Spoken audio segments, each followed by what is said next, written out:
Dear students, welcome to Gurukul coaching classes. मैं आपका अपना राहुल सर, मैथ्स का फैकल्टी। और आज हम बात करने वाले हैं, यहाँ पे सैंपल पेपर्स आ गए हैं। सैंपल पेपर्स के बारे में भी डिस्कशन करेंगे। यार अब आपको देखो ना, आधे से ज़्यादा टाइम आपका जा चुका है, अभी तक काफ़ी सारे बच्चे सीरियस नहीं हुए हैं। तो आपसे रिक्वेस्ट है, ये सितंबर, अक्टूबर, नवंबर, दिसंबर 4 महीने बचे हैं। देखो जैन में तो आपके पूरे प्रैक्टिकल्स, फाइल्स वगैरह पूरा काम चलता रहेगा, ठीक है, इवन प्री बोर्ड्स वगैरह। तो जैन को हम हटा लेते हैं, तो फेब से एग्जाम आपके स्टार्ट हो जाते हैं। फेब और मार्च में पूरे आपके एग्जाम चलते हैं, ठीक है।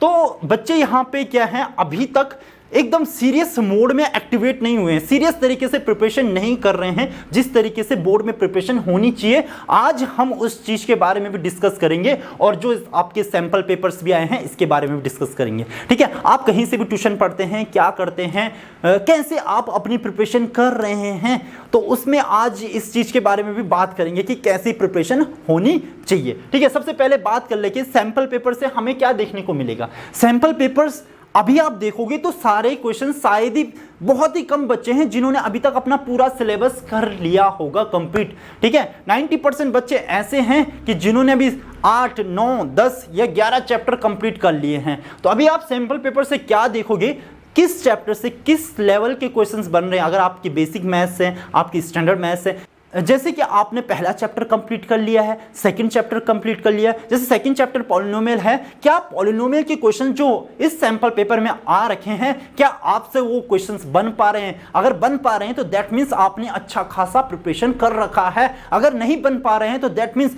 अभी प्रिपरेशन की जरूरत है, आपको बहुत अच्छी प्रिपरेशन की जरूरत है। अगर जैसे आपने सपोज चैप्टर 8 ट्रिग्नोमेट्री के क्वेश्चन, इसमें जितने भी क्वेश्चन है, अगर आपने चैप्टर बहुत अच्छे से कर रखा है और आपसे अभी भी क्वेश्चंस नहीं बन पा रहे हैं, बेसिक, अगर आपकी बेसिक मैथ्स आपने ले रखी है या आपने स्टैंडर्ड मैथ्स ले रखी है, तो हम सैंपल पेपर देखेंगे किस तरीके से आपको क्वेश्चन पेपर सॉल्व करना होता है, मार्किंग स्कीम किस लेवल की होती है, कैसे होती है। मैं क्लास में बच्चों को बता बता के थक जाता हूं कि यार थोड़ा डिटेल में बच्चे क्या करते हैं, बहुत ही शॉर्टकट करते हैं। अभी हम मार्किंग स्कीम भी देखेंगे कि किस तरीके से मार्क्स दिए जाते हैं आपको मैथ्स में, ठीक है। आज हम मैथ्स के सैंपल के पेपर के बारे में डिस्कशन करेंगे, किस तरीके के कितने आपके सेक्शंस होंगे, और आपको यार अपनी तैयारी चेक कर लेनी है कि मेरी तैयारी किस लेवल की हो रखी है, क्या मुझे जीरो से पढ़ने की जरूरत है या नहीं है। आप सैंपल पेपर देख के अपने आप को जज कर सकते हैं। जितने चैप्टर्स, जैसे आपने 10 चैप्टर कर लिए, 10 चैप्टर के क्वेश्चंस यहां से उठा के देखो कितने क्वेश्चन बन रहे हैं, तो बहुत अच्छी बात है। नहीं बन पा रहे तो दोबारा से जीरो से स्टार्ट हो जाओ।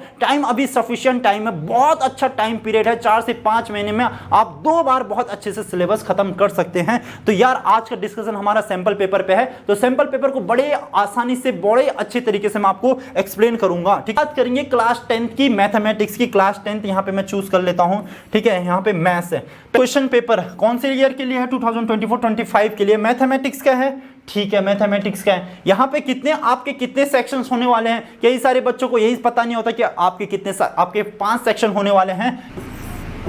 ABCDE 5 सेक्शन होने वाले हैं। कितने MCQ क्वेश्चन होने वाले हैं यार, तो हमें पता होना चाहिए यार हमें क्या क्या पूछे जाने वाला है, तो उस हिसाब से प्रिपरेशन होती है ना। ऐसे भी नहीं मुंह उठा के चले गए, जो आएगा देखा जाएगा, तो ऐसे में आप हमेशा ही हार के आओगे, ठीक है। अगर आपको बैटल्स विन करनी है, आपको लड़ाइयां जीतनी है, पेपर से आपको विन करना है, 99, 98 या 90 से ऊपर परसेंटेज लाना है, तो आपको ईच एंड एवरीथिंग पता होना चाहिए। पास आपको पता होना चाहिए कि 20 MCQs आएंगे, 2 नंबर के कितने क्वेश्चंस आएंगे, 3 नंबर के कितने, 5 मार्क्स के कितने, केस बेस्ड कितने क्वेश्चंस आने वाले हैं, उस हिसाब से प्रिपरेशन होती है ना। ऐसे थोड़ा होता है कि यार मैंने NCERT कर ली, चलो अब एग्जाम देने चलते हैं। नहीं भाई, ऐसे में तो शायद ही अच्छे नंबर आ पाएंगे, ठीक है। अगर अच्छे नंबर लाने हैं तो पता होना चाहिए कि कैसे क्या आने वाला है, ठीक है। तो ये आपका सैंपल पेपर है, ठीक है। सबसे पहले सेक्शन में सेक्शन ए, यार मैं आज तो आपको क्वेश्चन पेपर सॉल्व नहीं करवा रहा हूं, बट मैं आपसे प्रॉमिस करता हूं कि जल्दी से जल्दी मैं पूरा ही सैंपल पेपर आपको सॉल्व करवा दूंगा, बड़े ही अच्छे तरीके से आपको सैंपल पेपर सॉल्व करवा दूंगा। यहां पे सेक्शन ए से आपके पास कितने क्वेश्चंस आएंगे, 20 क्वेश्चन आएंगे। हर एक क्वेश्चन कितने मार्क्स का होगा, 1 मार्क्स का होगा। यहां पे आपका टोटल पेपर कितने मार्क्स का होगा, 80 मार्क्स का होगा। 80 में से आपके 20 मार्क्स, जो 20 क्वेश्चन होंगे स्टार्टिंग के, वो एक एक नंबर के रहेंगे। बचा आपका 60 मार्क्स। फिर आगे देख लेते हैं। यार अभी हम उस चीज के बारे में डिस्कस नहीं कर रहे कि कौन सा चैप्टर, किस चैप्टर से कौन सा क्वेश्चन आया है। जैसे ये ट्रिग्नोमेट्री का क्वेश्चन आपको दिख रहा है, सर्कल का क्वेश्चन यहाँ पे है। तो ऐसे ही एमसीक्यू वाले टोटल कितने क्वेश्चन हैं? 20 क्वेश्चन हैं। जैसे ही आप 20 क्वेश्चन कंप्लीट करोगे उसके बाद आएगा सेक्शन बी। सबसे पहले पेपर होगा हमारा 80 मार्क्स का। कितने मार्क्स का? 80 मार्क्स का। 20 मार्क्स के रहेंगे आपके एमसीक्यू, ठीक है। कितने मार्क्स के? 20 मार्क्स के एमसीक्यू। उसके बाद सेक्शन बी में हो गए 5 क्वेश्चन। कितने क्वेश्चन होंगे? 5 क्वेश्चन। ईच क्वेश्चन आपका 2 मार्क्स रहेगा, तो ये कितने मार्क्स का हो गया? 10 मार्क्स का। तो सेक्शन बी आपका कितने मार्क्स का हो गया? 10 मार्क्स का। तो टोटल 30 मार्क्स हो गए आपके सेक्शन ए और सेक्शन बी से, ठीक है। अब आगे बढ़ते हैं, ठीक है, ठीक है। सेक्शन सी कहां से? सेक्शन सी यहां से स्टार्ट होता है, ठीक है। यस, आपको देखो सेक्शन ए था जो आपका 20 मार्क्स का आएगा, सेक्शन बी आपका आएगा 10 मार्क्स का, ठीक है। 30 मार्क्स हो गए। अब सेक्शन सी की बात करते हैं। सेक्शन सी में कितने क्वेश्चन होंगे? 6 क्वेश्चन होंगे। ईच क्वेश्चन 3 मार्क्स का होगा, तो दैट मीन सेक्शन सी आपका कितने नंबर का होगा? 18 नंबर का होगा। तो ए बी सी सेक्शन आपका कितने मार्क्स का हो गया है? 48 मार्क्स का आपके 3 सेक्शंस हो गए हैं। इसमें क्वेश्चंस आपके किस लेवल के आए हैं, कैसे आए हैं, ये यहाँ पे डायरेक्टली पहला ही क्वेश्चन ट्रायंगल का है जो कि बहुत ही आसान यहाँ पे देखने को दिख रहा है, दूसरा भी, ठीक है। अब यहाँ पे क्वेश्चन आपने देखा होगा, इसमें और में भी पूछा है, तो ये बहुत अच्छी बात हो जाती है कि और में भी क्वेश्चन पूछे गए हैं, ठीक है। अगला यहाँ पे भी और में भी है, तो और में क्या होता है कि हमारे पास 2 ऑप्शन हो जाते हैं। जो आपको अच्छे तरीके से आता है उसको आप कर सकते हैं। यहाँ पे नेक्स्ट देखते हैं। अब यहां पे देखना, जैसे प्रूव दैट √3 इरेशनल नंबर है, तो ये भी कितने मार्क्स में आया है? 3 मार्क्स में आया है। इरेशनल प्रूफ करना है, ये भी आपके कितने मार्क्स में है? 3 मार्क्स। तो 3 मार्क्स का है तो आपको उस हिसाब से उसका आंसर लिखना होगा, ठीक है। अब सेक्शन 4 में आते हैं। सेक्शन 4, अभी तक कोई भी क्वेश्चन हमारा केस बेस्ड नहीं था, केस बेस्ड क्वेश्चन नहीं था अभी तक, ठीक है। क्वेश्चन नंबर सेक्शन डी में आपके 4 क्वेश्चन होंगे और कितने मार्क्स होंगे? 5। तो ये टोटल सेक्शन डी आपका कितने मार्क्स का हो गया? 20 मार्क्स का हो गया है। तो कई सारे बच्चे सेक्शन डी से या सेक्शन ई से स्टार्ट करते हैं, ठीक है। ठीक है, ए टू बी कार वाला क्वेश्चन दे रखा है, ठीक है, ठीक है, ठीक है। यहाँ पे हमारा सर्कल का क्वेश्चन दे रखा है, height and distance, application of trigonometry का, स्टेट्स का क्वेश्चन भी है, ठीक है। तो ये कितना हो गया? 20 मार्क्स का। अब आता है सेक्शन ई। सेक्शन ई में कितने क्वेश्चंस होंगे? 3 case base. Yes, case base, जिस पे बच्चे बिल्कुल भी ध्यान नहीं देते। यहां पे कितने क्वेश्चंस हैं उसके?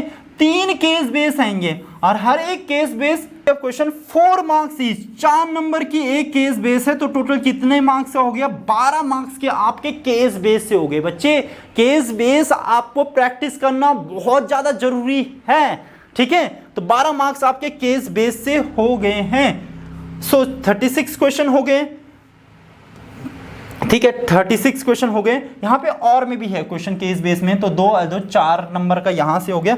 37 ये ट्रायंगल से आपका है और 38, ठीक है। तो यहाँ पे हमने questions, total number of questions दे रखे हैं। यहाँ पे कितने सेक्शन होंगे? आपके 5 सेक्शंस होंगे। कितने सेक्शंस होंगे? 5 सेक्शंस होंगे। 5 सेक्शन। जो सबसे लास्ट वाला होगा ई सेक्शन होगा, इसमें आपका केस बेस क्वेश्चन आएंगे। केस बेस आपका 12 मार्क्स का है और आपके जो एमसीक्यू है स्टार्टिंग में ही है, वो कितने मार्क्स के हैं? 20 मार्क्स के हैं। तो टोटल 32 नंबर का तो आपका एमसीक्यू और केस बेस क्वेश्चंस हो गए हैं, ठीक है। तो आपको इस हिसाब से अपनी प्रिपरेशन करनी है। अब इसके बाद देखते हैं कि मार्किंग स्कीम किस हिसाब से रखा गया है। स्टैंडर्ड का ही देखे थे, मार्किंग स्कीम, ठीक है। मार्किंग स्कीम इस हिसाब से आपको मार्क्स मिलने वाले हैं, ठीक है। किस हिसाब से मार्किंग स्कीम वर्क करता है मैं यहाँ पे बता देता हूँ। ये वही सैंपल पेपर है जो हम अभी तक देख रहे थे, ठीक है। अब यहाँ पे क्या होता है, जैसे पहले क्वेश्चन का आंसर डी था, अब डी में क्या कौन सा ऑप्शन था? 6 जैसे अगले का आंसर बी था, उसका आंसर कितना था? -5 था।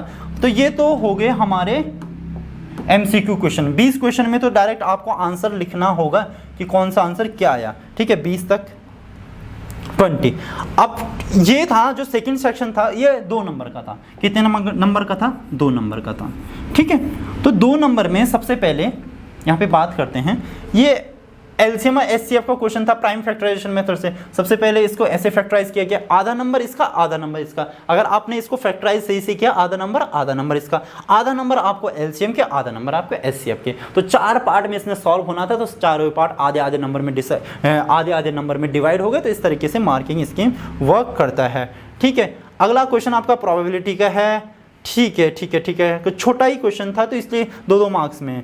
कुछ देखो आप यहाँ पे आपको देखने को मिल रहा होगा कि जितने भी 2 मार्क्स के क्वेश्चन है ना, तो इसमें आपको ज़्यादा कुछ लिखना नहीं है। 3 से 4 लाइन में या 5 लाइन में, 6 लाइन में क्वेश्चन खत्म है। कुछ उसमें इतना बड़ा है नहीं। अब क्या होता है कि बच्चे अक्सर क्या करते हैं, 2 मार्क्स के क्वेश्चन में बहुत ज़्यादा लिख देते हैं, ओवर लिख देते हैं, जिसकी अननेसेसरी जो जरूरत भी नहीं होती वो भी चीज़ लिख देते हैं। तो वो चीज़ आपको नहीं करना है। ठीक है, उसके बाद 3 मार्क्स में यहाँ पे 6 क्वेश्चन है, तो 3 मार्क्स का देखो थोड़ा सा उससे लेंथी है। ठीक है, तो इस तरीके से मार्किंग स्कीम वर्क करता है। ठीक है, जैसे पॉलिनोमियल का क्वेश्चन है, ये 3 मार्क्स का है। तो सबसे पहले ये गिवन था, तो 1 नंबर आपको क्या हो गया है, गिवन का मिल गया है। ये देखो ये गिवन है। उसके बाद आपने इसको फॉर्मूले में पुट किया, तो फॉर्मूले में पुट करने का नंबर मिल गया 1 नंबर। आधा नंबर आगे आपने सिंप्लीफाई किया, आधा नंबर आपने पूरा आंसर इसका निकाल दिया है। तो 3 मार्क्स का क्वेश्चन कुछ ऐसे आ जाता है। ठीक है, अगला ये आपका ट्रिग्नोमेट्री का है, 3 मार्क्स का। पहले में आपने फॉर्मूले में पुट किया, दूसरे में आपने थोड़ा सा इसको एक्सप्लेन किया, तीसरे में आपका क्या आ गया, आंसर आ गया है।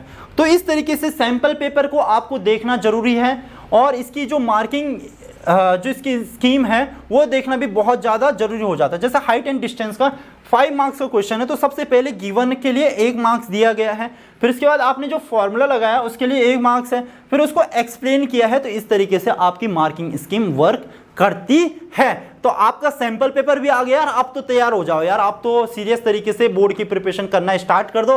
तो मैं भी आपको मैथ्स करवा दूंगा, बहुत ही अच्छे तरीके से करवा रहा हूँ, बहुत अच्छे लेवल के क्वेश्चंस आपके लिए ला रहा हूँ। एंड आपने जहां से भी प्रिपरेशन कर रहे हो, जैसे भी प्रिपरेशन कर रहे हो, अगर आप सैंपल पेपर के क्वेश्चंस नहीं कर पा रहे, जितने चैप्टर आप कर चुके हो, इसका मतलब आपकी प्रिपरेशन अच्छी नहीं हो पा रही है। ये लास्ट टाइम है आपने कोच, मेंटर, गाइड को चेंज करने का। अगर क्वेश्चन फंस रहे हैं, आपसे हो रहा है, आपका सही रूटीन चल रहा है, आप बहुत अच्छे तरीके से कर पा रहे हो, तो जहां पढ़ रहे हो वहीं पढ़ो। अदरवाइज अभी 4 महीने आपके पास बुरा चीज चेंज हो सकता है, सब कुछ चेंज हो सकता है 4 महीने में। ठीक है, चलो मिलते हैं आपको नेक्स्ट पार्ट में। हम कर रहे थे ट्रिग्नोमेट्री का नेक्स्ट पार्ट आपके पास जल्दी आने वाला है, तो आपको उसको बहुत अच्छे से देखना है। Thank you so much.